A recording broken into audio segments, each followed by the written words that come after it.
Hi, welcome to the session today, and we are focusing on a don't know my arse from my elbow, a shoulder and hip mobility session, so working with the joints. You might need a band or a towel or a belt if you haven't got, and you may want to have a little cushion under your head. It really depends on your neck alignment. So let's start with the hip one first. And then just before I start with that, while I'm in a seated position, we're going to be doing leg circles.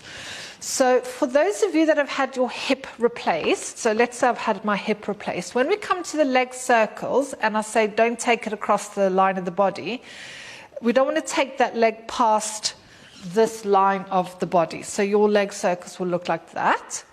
It just puts the femur bone into a, not a bad position, but that's if you've had a hip replacement. So if you're doing the other side, you're just not going to take it all the way across like that, okay? There's so many different kinds of hip replacements that is just erring on the side of caution. Your consultant might have said, like some of our clients, just crack on as normal, pretend you've never even had a hip done. So, but that is just to err on the side of caution. So we're coming down onto the back. So I like to have a block under my head. Sometimes I find that block is a little bit high, so I might just take my cushion there. And let's start with the right leg, since that's the side you're on. And you'll put your belt or your towel, whatever you've got, put it over the ball and the arch of the foot. And then the left leg, have it down to the side. And if you can, down to the side, down to the mat, if you can, just take it out to the left corner of the mat. This just gives your hips a little bit of space.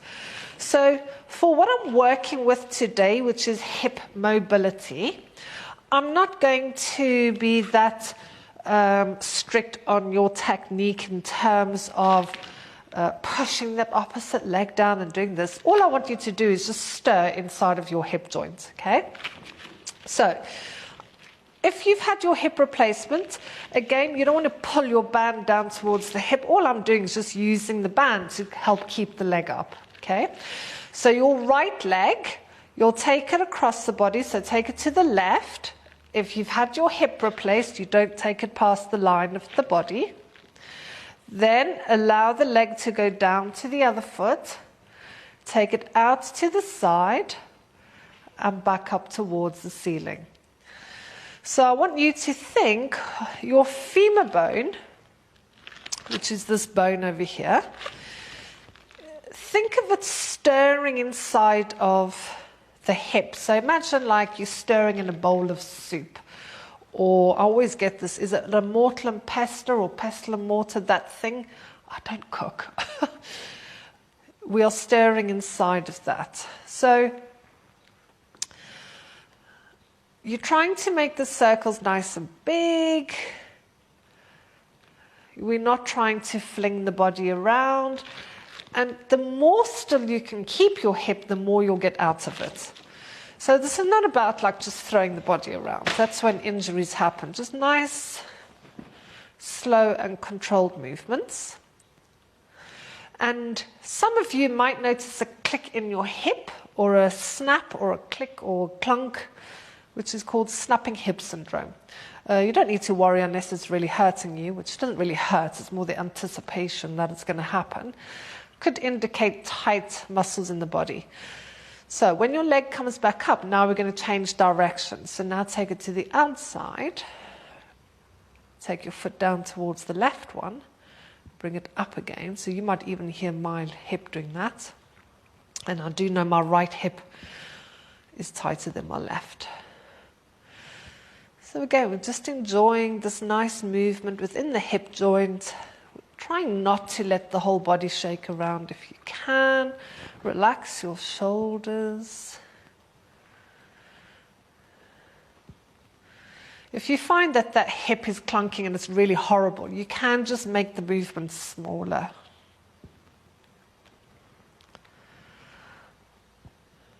Good. And then once the leg comes back up to the top, bend it, bring your other leg up. Right leg comes down, and then. So you might also notice that one leg can go a lot further and another leg, the other one might be more restricted. So this is my more flexible leg. So your right leg, just move it out to the side a little bit and then try and keep it down. I know if you really tighten the front of the hip, that leg will want to shoot up. So just trying to keep it down. Like I said, my focus today is mainly the hip joint. So left leg, if you've had your hip replaced, doesn't go past the line of the body. Then take it down to the other foot, out to the side and back up. So just relaxing your shoulders. So if you've got a towel or a belt, you'll find that because there's no give, you just have to let your arms follow the leg. But if you've got a band, you can relax your elbows next to your waist.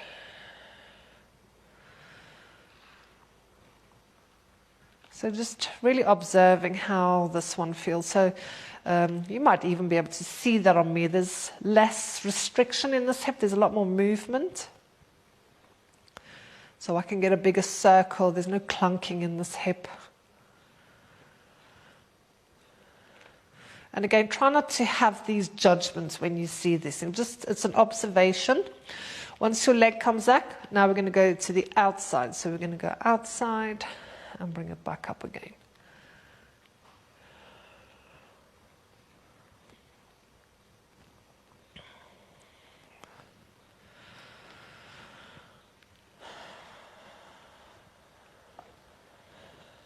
Good.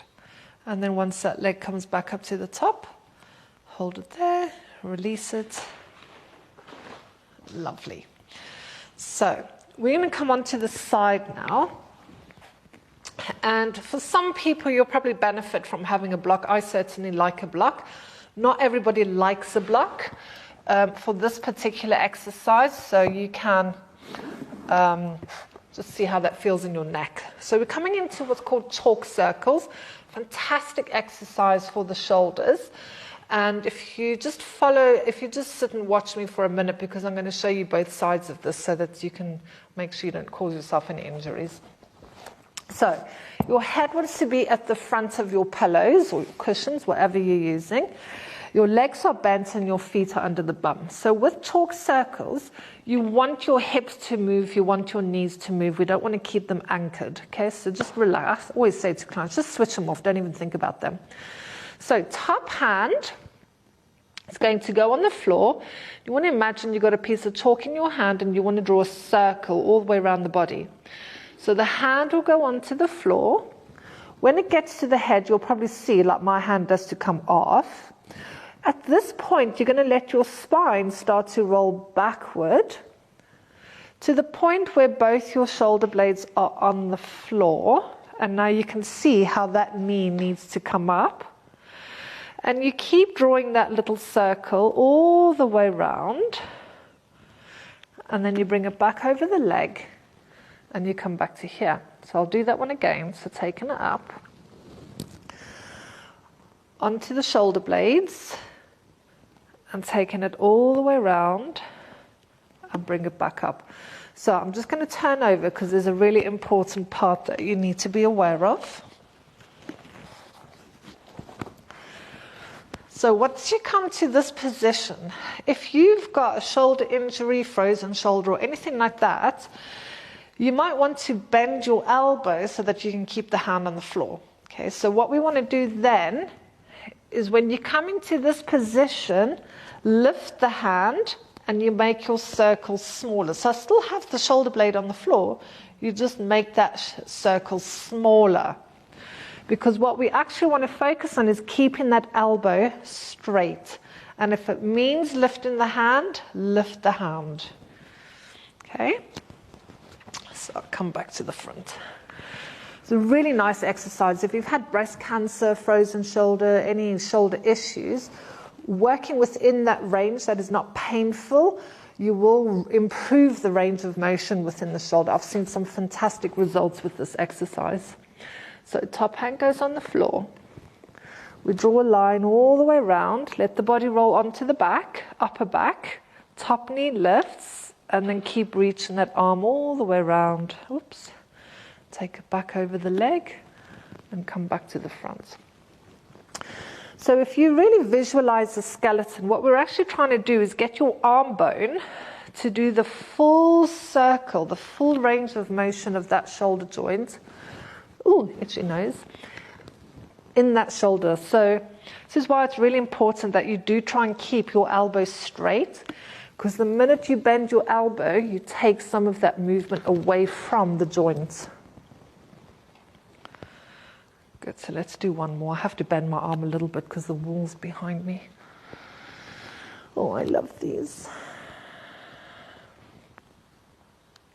Good. And then, that was a little bit of a crappy ending on that one. We'll turn to the other side. I was in such a rush to get to this side, I didn't finish that one properly. So remember, let that top leg go. And if you can't keep the arms straight without pain, just lift the hand a little bit. And take it back. And again, like everything else we do, you might notice that one side is more stiff. So especially for those of you that have dogs, and you always walk your dog on the same side, how does that shoulder feel compared to the other shoulder? Or maybe you do something in particular with one arm more than the other arm. But just really enjoy this mobility within the joint. Nice little stretch across the chest. So it's really important that we keep our joints mobile, otherwise your range of motion decreases and it'll affect all your movements. And especially as we get older and older and older.